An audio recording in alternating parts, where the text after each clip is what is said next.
Allow me to share a beautiful idea from this week's Parsha that I think is so important for us to hear during these difficult times of racial tension and social unrest.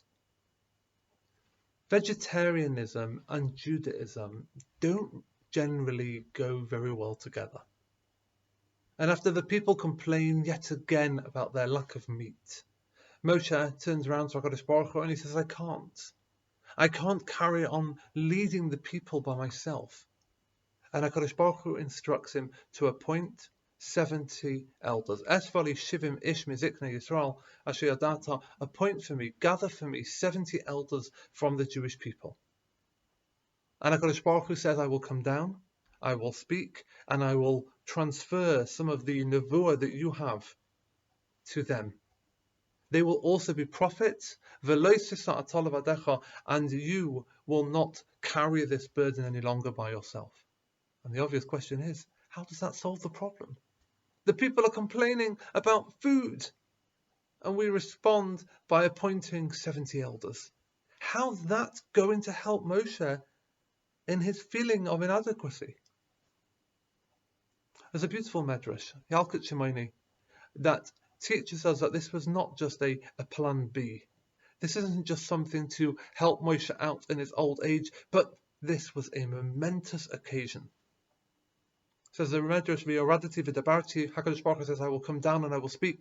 L'hodia she'er minei hazakenim, it comes to teach you that the day of appointing these elders, HaKadosh Baruch Hu was so beloved before Hashem, k'yom matan Torah, like the day of giving of Torah itself. And the Medrash continues by saying that these 70 elders correspond to the 70 Yomim Tovim which HaKadosh Baruch Hu gave us. The 52 Shabbosis of the year, as well as the 7 days of Pesach, 7 days of Sukkot, plus Shmini Atzeres, Shavuos, Rosh Hashanah, and Yom Kippur. Adds up to 70. Again, comparable to Matan Torah, to Shavuos itself.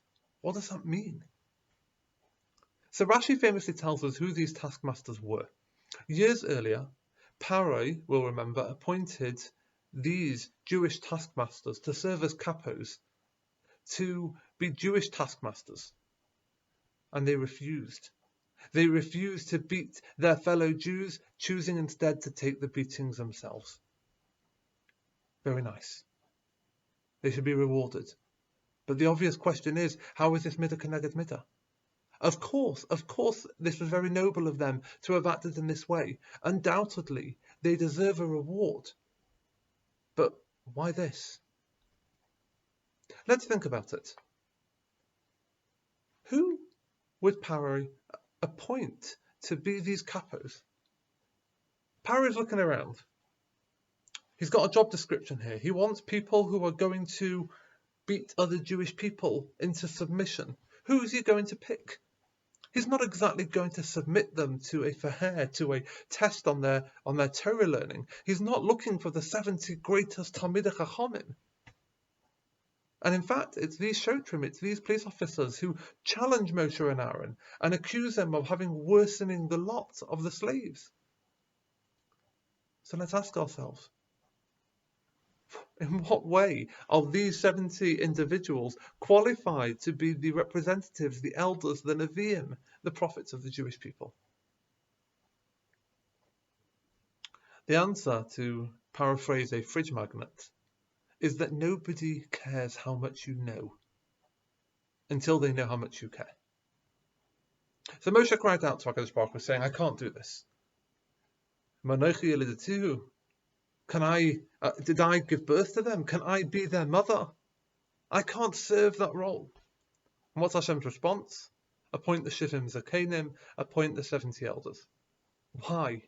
Because nobody demonstrated how much they care about Klal Yisrael, more so than these 70 men who were literally prepared to take a beating on behalf of their brethren. Okay, so now that Moshe has these 70 elders, you'd expect that in the next pasuk we read how these leaders open a soup kitchen and they play a role in feeding the Jewish people. After all, that's what they're complaining about. But we don't. After the people ate, we read that Moshe appointed the elders who each began prophesying. What's the point? How does that help the situation? The answer is simply, as Chazal emphasize over and over again throughout these Parshas, that there is more going on in the people's complaint than what first meets the eye. Rashi tells us they're not really complaining about the food, they're complaining about the halachas of Arias, the new restrictions of forbidden relationships that they're no longer able to have. That is, when people complain about food, there's often something else bothering them too. And Mishnah Novus tells us that the Torah is niknes, the Torah is acquired in 48 ways. There are 48 necessary components to Kabbalas HaTorah, and one of them is to be noisei ba'olam chaveroi, to empathize with another's plight, not just to sympathize, not just to feel bad, but to really carry the burden of another. The Tiferes Yisrael tells us that that's hein b'tirchas haguf, v'hein b'tzoras hamamon, v'hein b'tzar nafshoi. It applies in multiple ways. People hurt themselves, you're supposed to feel the pain. People are struggling financially, you've got to feel for them. That is noisei ba'olam chaveroi. And that is something that a Jewish leader needs to have. And the people felt, these people, these former taskmasters, they get it. They understand us. That's not to say Moshe's lacking in any of this. Perhaps this is a fault in the people. Last week we'll remember about the Leviim.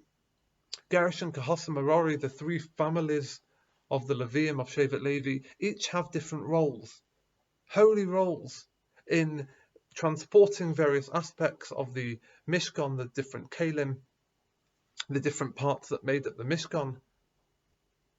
The Meshech Chochmah writes, it's likely that some people began murmuring, well, we can't do that. We can't perform so many aspects of the Avodah. That means we can't build up this close relationship, this devekus with HaKadosh Baruch Hu. Only the Leviim can attain such a level of Kedusha. So what's the point? What's the point in us being vegetarian? Why do we have any limits on our diet? If we can't have it all, surely there's no point in it at all. And as I've said before, this is, I believe, the biggest myth of Judaism. People believe it's all or nothing. I'm not frum, so I'm allowed to do this. I've messed up in the past, so I may as well carry on messing up. I've always done X, Y, and Z, so I may as well always carry on. But Hashem says no. Hashem instructs Moshe to appoint 70 elders to show Klal Yisrael anybody is capable of achieving a high madrega. And I would add, following Rashi, that even those very people who Paro did not believe were such tzaddikim, but Paro believed would be most likely to turn each other in. These are the best candidates to be the taskmasters. Even they could, and indeed did, become the very Ziknei Yisrael, the elders and representatives of the Jewish people. And it's this message, I believe, that the Medrash refers to when it says that the day of appointing these elders was comparable to the day of giving the Torah itself. Because when we realize, when we internalize that we can achieve such a high madrega, that is truly comparable to Matan Torah itself. I don't pretend to know what HaKadosh Baruch Hu is trying to tell us during these times.